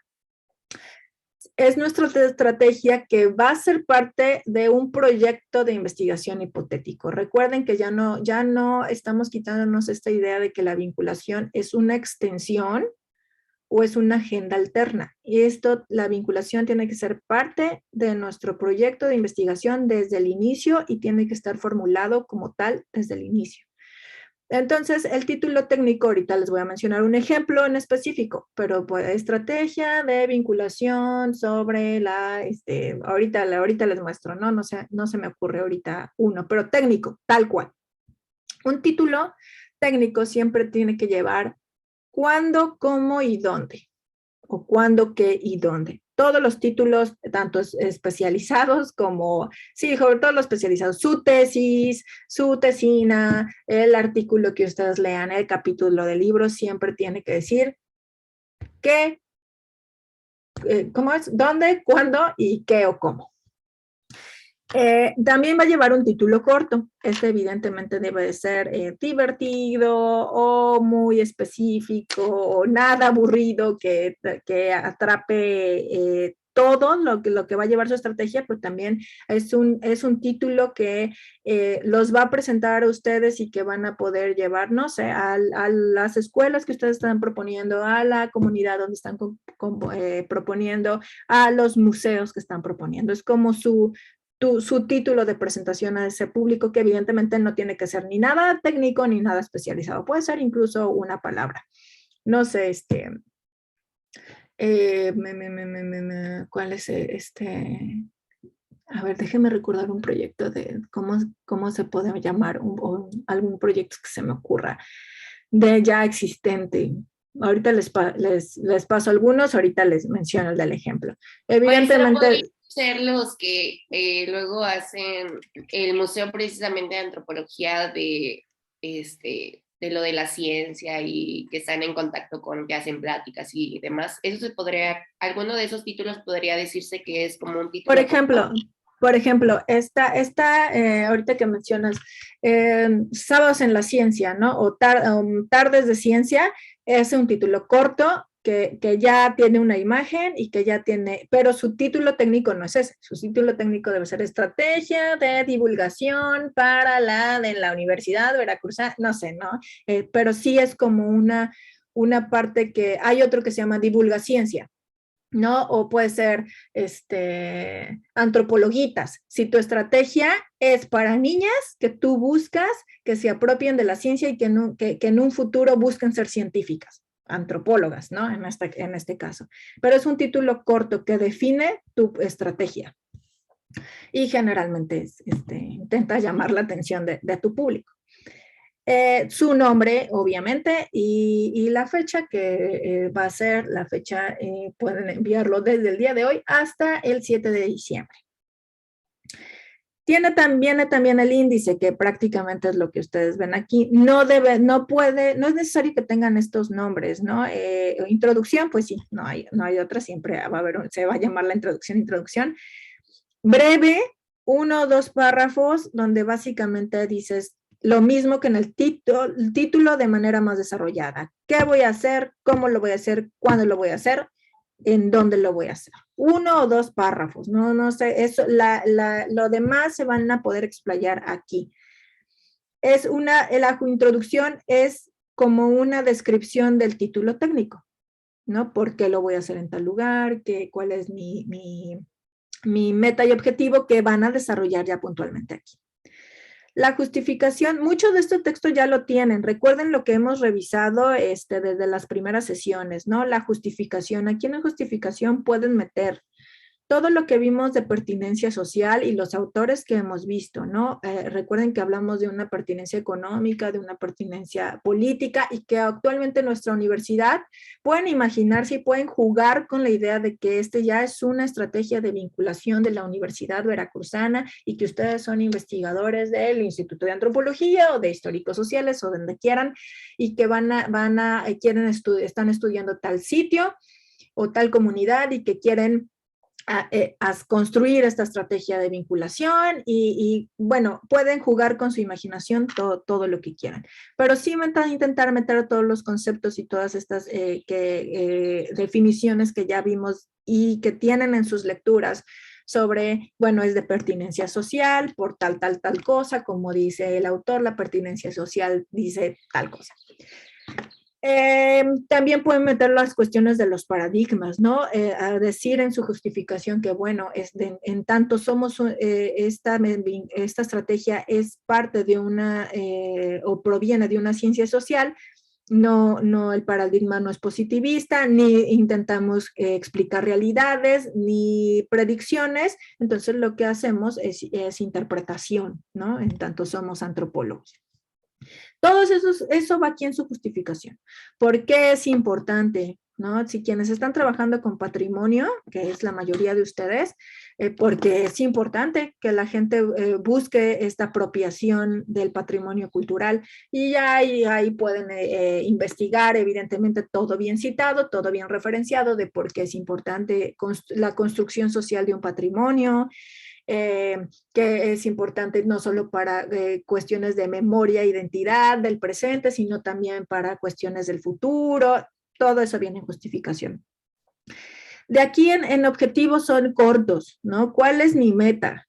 Mi meta es, revisen los videos que tuvimos cuando ustedes expusieron cada una de sus esbozos principales. Cuando les decía, no, es apropiación, lo que tú buscas es apropiación, lo que tú buscas es democratización, ahorita ya vimos también estos temas, entonces son cortos. Yo lo que busco es que se apropien del conocimiento para que generen la salvaguarda del patrimonio cultural. Igual los objetivos generales y los objetivos específicos. El público meta también es corto. Ya también lo desarrollaron. Mi público también ya ayudamos a ver, ¿no? De que se enfocaran un poquito más, ¿no? Es decir, como que igual de los 12 a los 30 no te va a funcionar, porque resulta que de los 12 a los 30 biológicamente tenemos un chorronal de cambios. Entonces, enfócate únicamente o a tu público más joven o quizá a quienes tienes acceso a los 25 o 30 años. Si son hombres, si son mujeres, si son ancianos o de mayor edad, si es un público que está,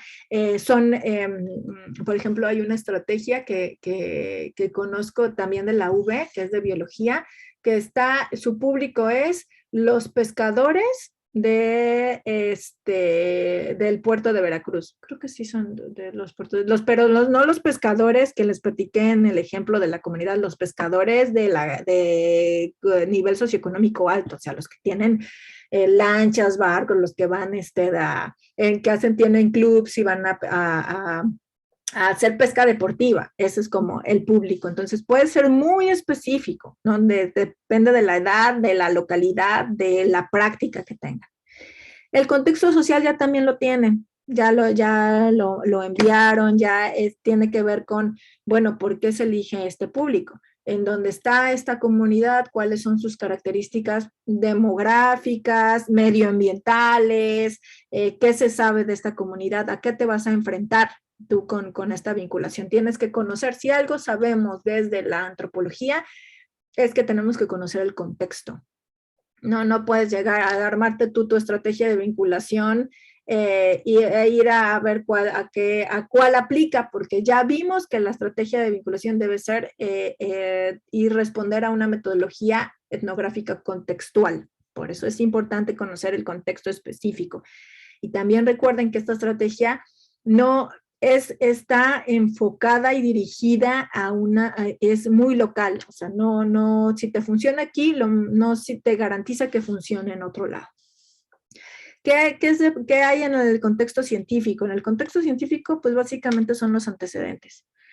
¿Qué se ha hecho sobre ese tema en específico? Si existen otros talleres, si su propuesta es sobre, bueno, a mí lo que me interesa es que cuiden el patrimonio arqueológico en esta comunidad, ¿no? No se van a echar todo de lo que se ha hecho de cuidado de patrimonio arqueológico, pero sí algunos casos exitosos y quizá no exitosos, pero que haya tenido una enseñanza que haya funcionado. O sea, ¿cuál es el contexto científico de ese caso en particular?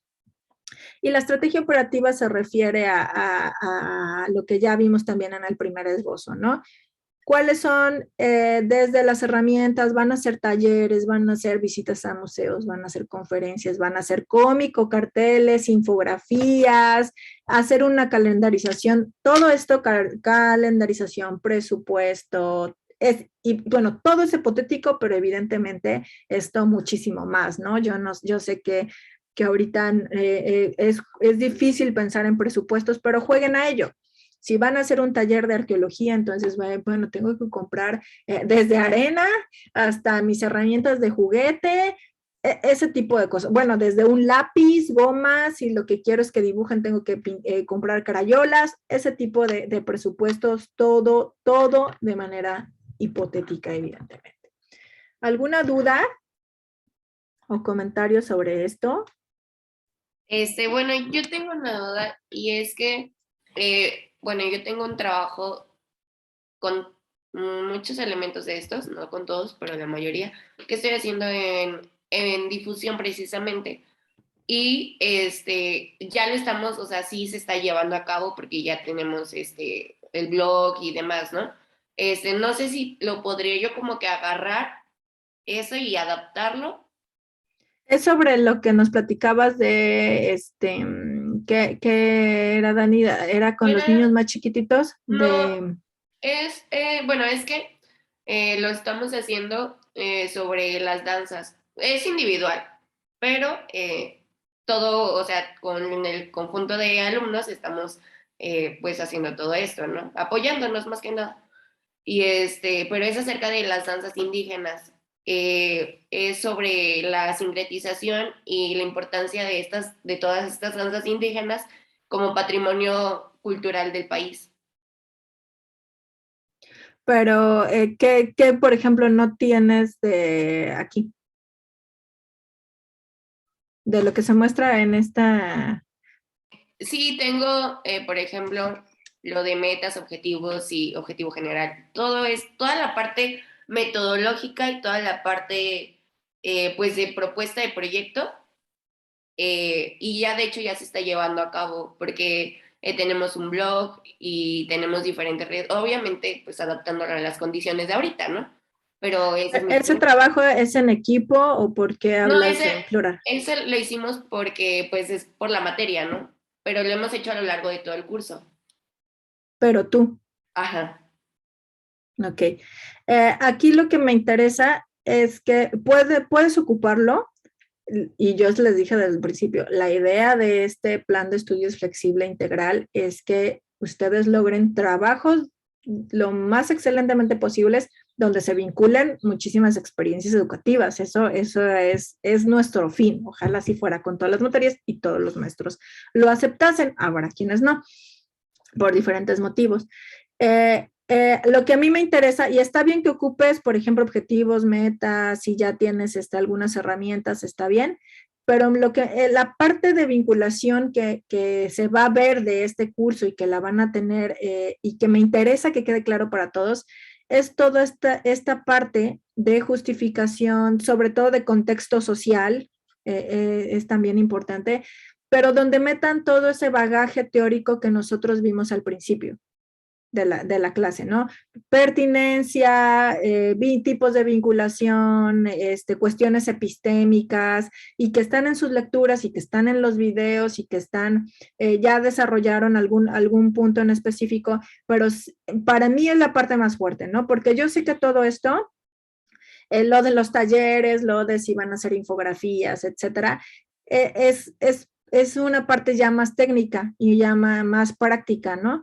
Pero lo que me interesa, y se los digo a todos, es esta primera parte donde a mí me quede claro que sí distinguen entre que la divulgación, todos estos tipos de vinculación, y que la vinculación es mucho más compleja que esto, que las herramientas, ¿no? Que el taller, que la infografía, que todos estos son medios, pero que la vinculación es más completa y que tiene que ser muy contextualizada.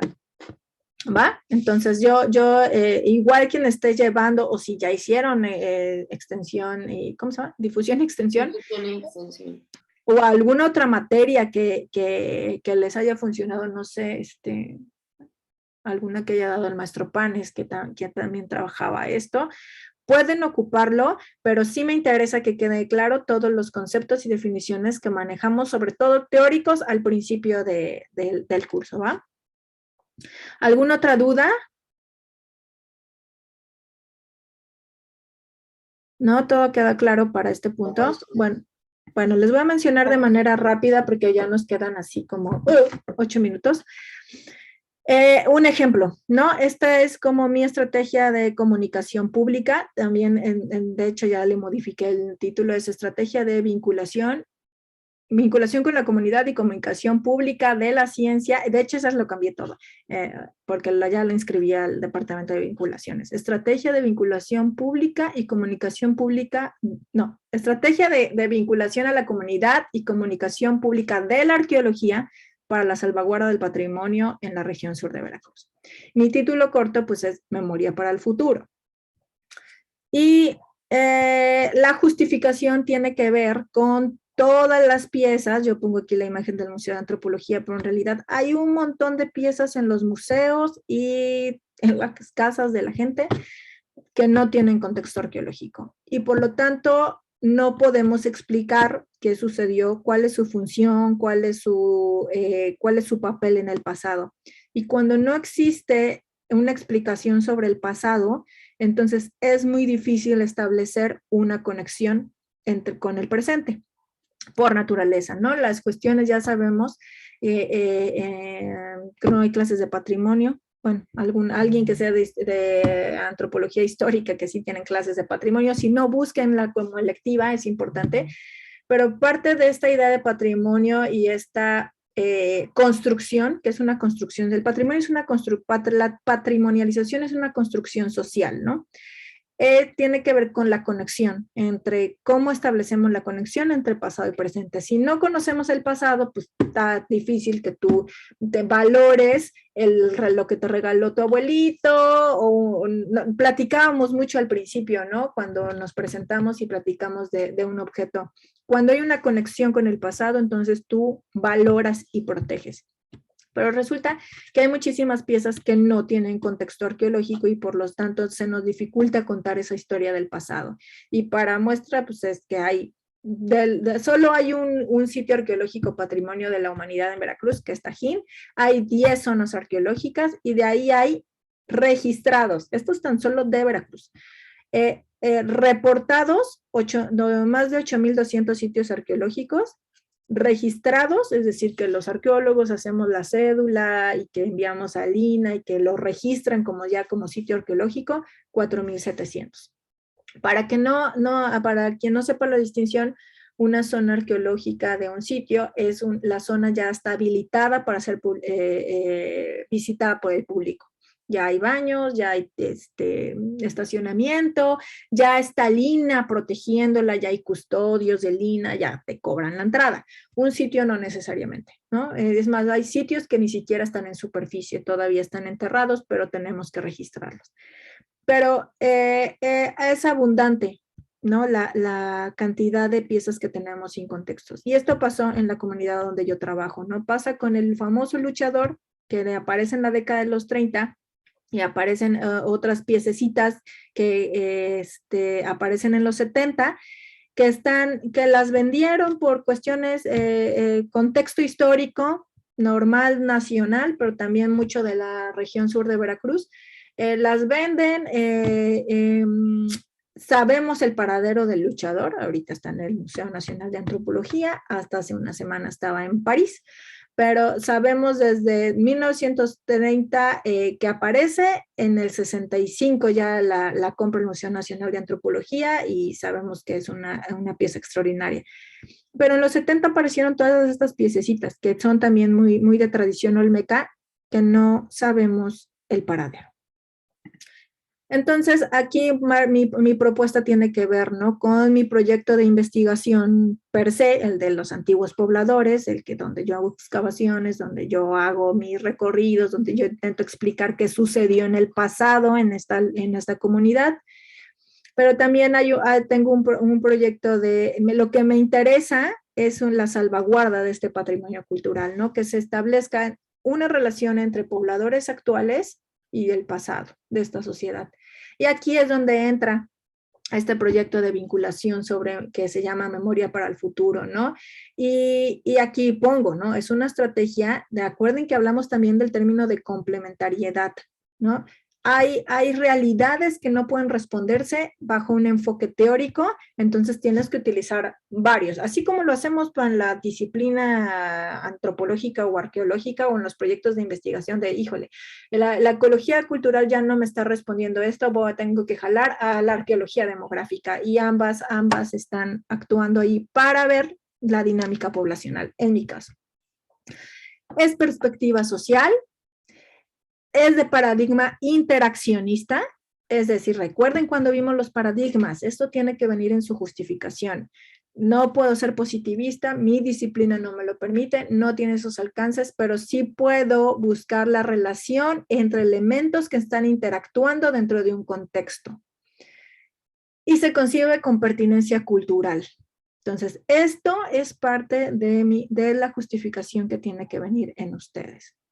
Mi objetivo general es diseñar una estrategia de vinculación para generar apropiación del conocimiento que promueva la salvaguarda del patrimonio arqueológico, específicamente en la comunidad de Antonio Plaza.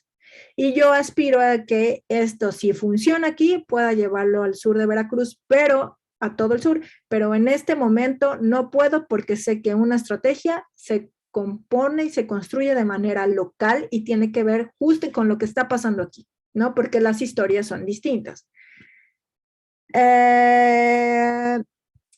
Aquí vienen mis enfoques. Aquí viene esta parte donde entra la teoría como parte de este proyecto de investigación y por un lado utilizo el enfoque del patrimonio cultural, es decir, cuando se establece una conexión entre el pasado y el presente. Hay ejemplos exitosos en el propio sur de Veracruz. La arqueología, por ejemplo, en San Lorenzo empieza desde los 40 con Stirling, los 60, el proyecto actual ya está desde los 90, entonces quienes trabajan actualmente para el proyecto son nietos, hijos y abuelitos de papás y abuelitos que tienen ya toda generaciones trabajando y que ya construyeron toda esta idea de qué es arqueología, para qué sirve la arqueología, y ha ido tan profundamente que ellos se creen descendientes de los olmecas, ¿no? Literal, o sea, descendientes de los olmecas.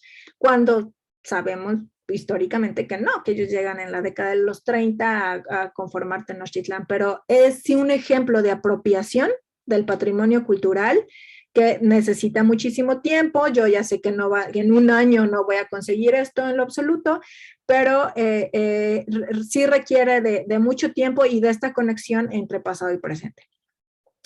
¿Cuáles son mis objetivos específicos? Así como para ya irme muy rápido y robarles solo 2 minutos, porque sí quiero que quede claro el ejemplo para que ustedes desarrollen. Y así va a ser su exposición. O sea, el martes 7, aparte que me envíen su proyecto, nos vamos a reunir de 8 a 10 para que lo hagan de manera muy breve. Todo esto yo después lo voy a revisar a conciencia.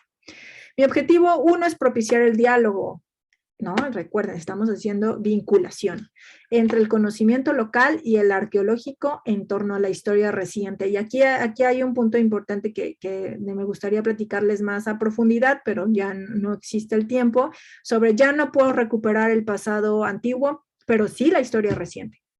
Y en esta historia reciente, como lo mismo sucede con el Señor de las Limas y varias piezas que no tenemos el contexto. La historia reciente es importante porque es contar la historia desde que aparece o encuentran de manera fortuita las piezas hasta el camino, hasta donde está hoy en día. Y entonces intervienen personajes de la comunidad que conoce toda la comunidad, los mismos pobladores que la encuentran, que la venden, que pasa de casa en casa, porque el luchador, por ejemplo, pasó muchos años en un gallinero. Los lugares, se llaman lugares de memoria, donde aparece la pieza, y que en Antonio Plaza para mí fue importante porque la pieza aparece en donde hoy es la escuela primaria. Entonces, ese es el clic con los niños, ¿no? Aquí apareció esta pieza.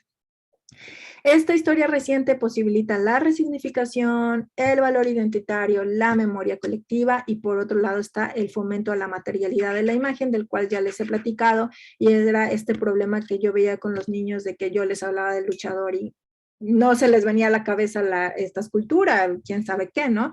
Entonces, una de mis estrategias tiene que estar enfocada a que los niños materialicen en su cabeza la imagen.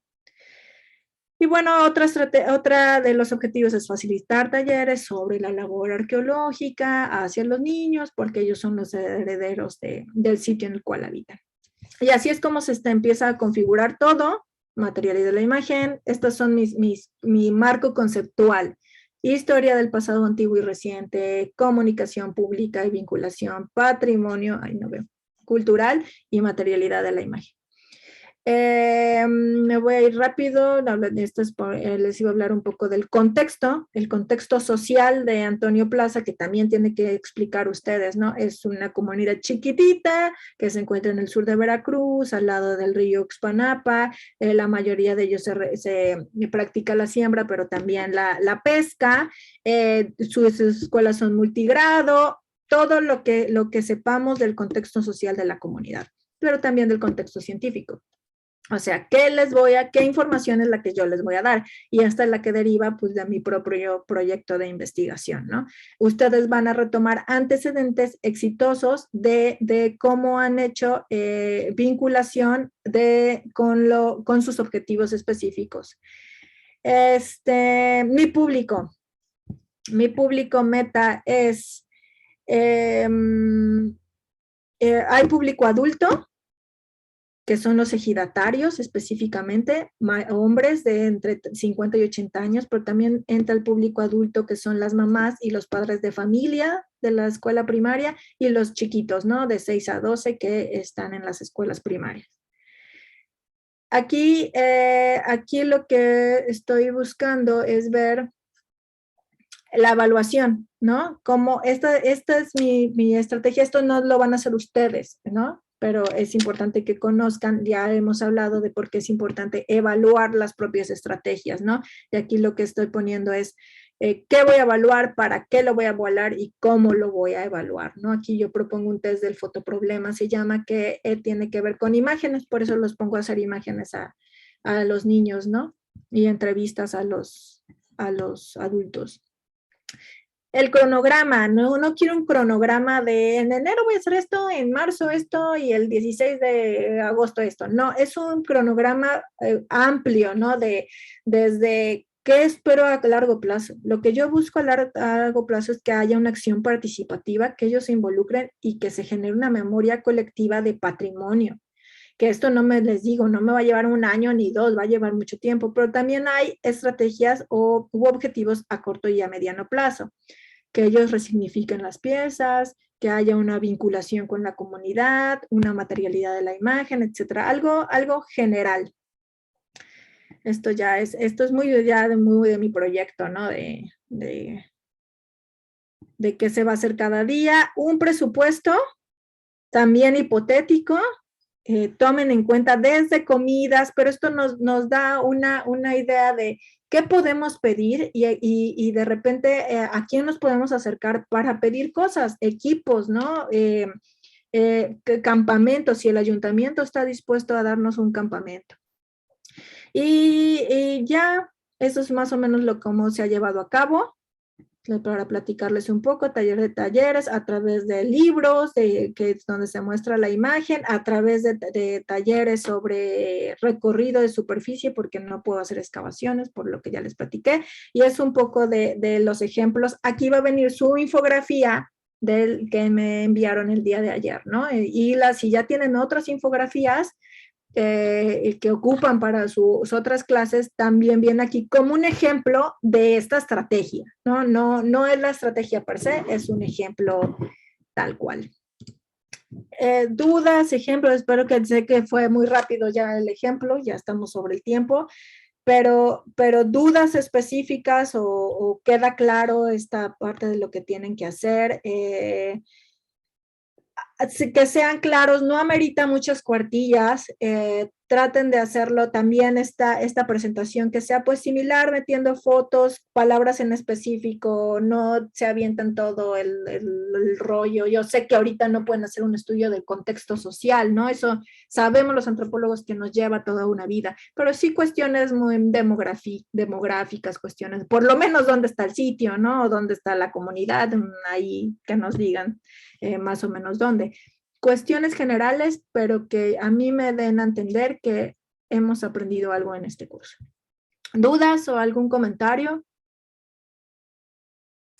No, maestra, todo bien. ¿Qué día va a ser el examen, maestra? ¿El martes? El examen nos lo pusieron el martes 7 de diciembre a las 8 de la mañana. Y sí voy a tratar de ir súper cronometrada porque a las 10 me empieza el de Ecología y Cultura y también tengo que ir súper cronometrada. Entonces, les pido por favor, el viernes, como ya nos queda 1 semana y media para preparar todo esto, no vamos a tener clases el viernes, pero por favor, si tienen dudas, algún comentario, preguntas, ustedes escríbanme ya sea por Facebook o por correo, como lo hemos estado haciendo, para que yo les conteste a la brevedad o establezcamos un horario de ese viernes, el próximo viernes que no van a tener clases, para que si tienen alguna duda o quieren enseñarme, mira, voy así, pero me entré en conflicto acá, ¿cómo le hago? Nos vemos y lo aclaramos, ¿no? Pero para que también ustedes tengan el tiempo de trabajarlo y no se estresen. Mucho de lo que está ahí ya lo están haciendo desde hace meses. Solo traten de estructurarlo y acomodarlo bien, ¿va? Va a subir todo lo que dijo hoy, ¿verdad, maestra?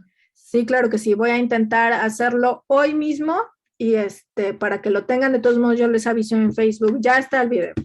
Gracias. Muchísimas gracias, doctora, y bonito fin de semana a todos.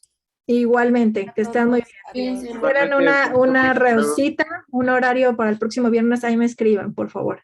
Gracias. Gracias, maestra. Gracias, doctora. Buen día. Hasta luego. Igualmente, bye. Recupérate, Fedra.